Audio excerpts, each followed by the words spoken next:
Have you ever felt like you were losing your grip on reality but couldn't explain why? Like someone slowly dimmed the lights around you, not all at once but flickering so subtly that you questioned whether it was even happening. This isn't a horror story, but it is terrifying.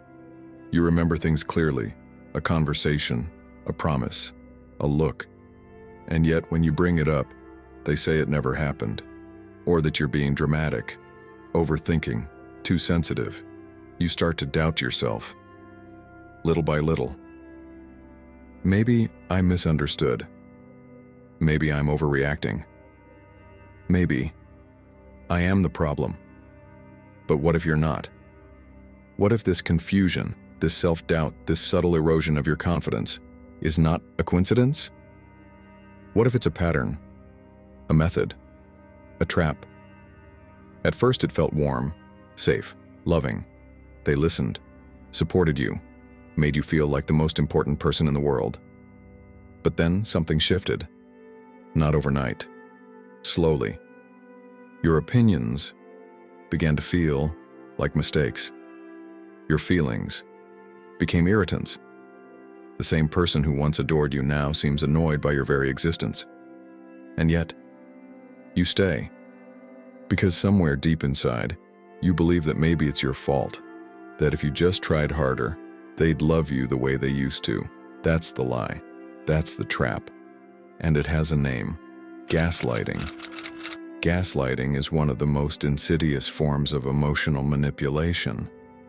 It doesn't leave bruises. It leaves confusion. It rewires your reality until you're no longer sure of what's real and what's not.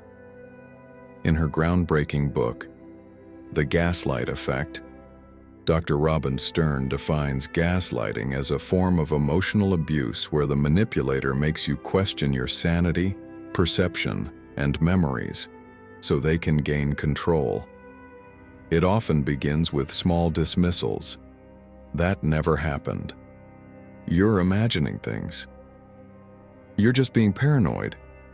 At first you defend yourself. You push back. You know what you saw, what you felt. But over time, the constant denial erodes your certainty. And that's the goal. The gaslighter thrives on your self-doubt. They create an alternate version of reality, one in which they are always right, and you are always wrong. And because you love them, trust them, or depend on them, you begin to defer to their version of reality.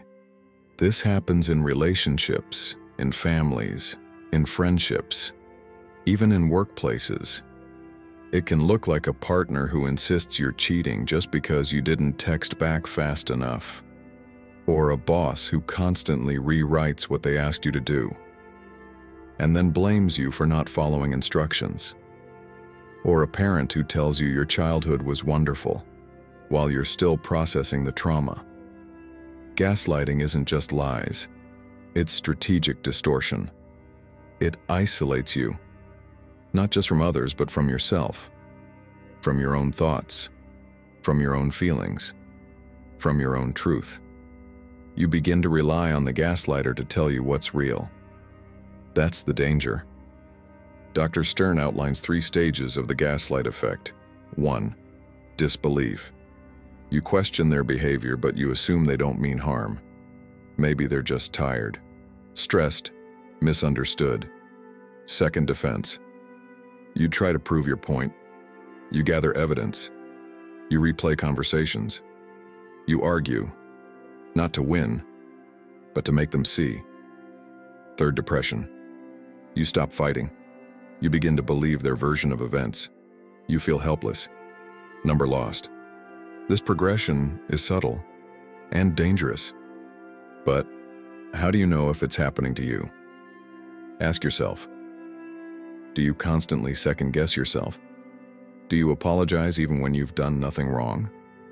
Do you feel confused after most interactions with them? Do you find yourself isolated from friends, family, or support systems? Do you feel like you're never good enough, and no matter how hard you try? If you answered yes to more than one, you may be experiencing gaslighting. And here's the painful truth. Many gaslighters don't even know they're doing it. Some are repeating patterns they learned. Others are narcissists who thrive on control. But regardless of intention, the impact is real. Gaslighting can lead to anxiety, depression, PTSD, even suicidal thoughts. It shrinks your world, dims your light, makes you forget who you were before the manipulation began. But here's what the gaslighter doesn't want you to remember. You're not crazy. You're not too sensitive. You're not the problem. You're waking up. And that's power. Breaking free from gaslighting isn't easy, but it starts with clarity. Step 1. Trust your gut.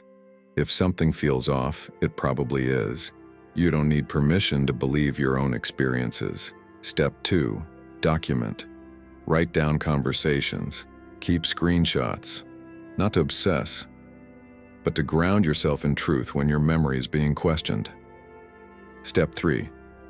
Create distance. This could be emotional distance, physical space, or setting boundaries. The clearer your lines, the harder they are to cross. Step 4. Find support. A therapist, a trusted friend, a journal. You don't have to face this alone. And remember, healing is not linear. There will be days you miss them, days you doubt yourself again. That's okay. Each time you choose clarity over confusion, you reclaim a piece of yourself. Gaslighting thrives in silence, in shame, in secrecy. But when you name it, you weaken its hold. When you speak your truth, even if your voice trembles, you break the cycle. You are not broken. You were manipulated. And now, you're free to rebuild. Stronger, wiser, braver. The lights may have dimmed, but you were never the darkness. You were the fire. And you're still burning. If this spoke to you, even a little, share it. You never know who's living in the fog, waiting for someone to light the way. Because once you see the gaslight, you can never unsee it. And from that moment on, you begin to see everything clearly.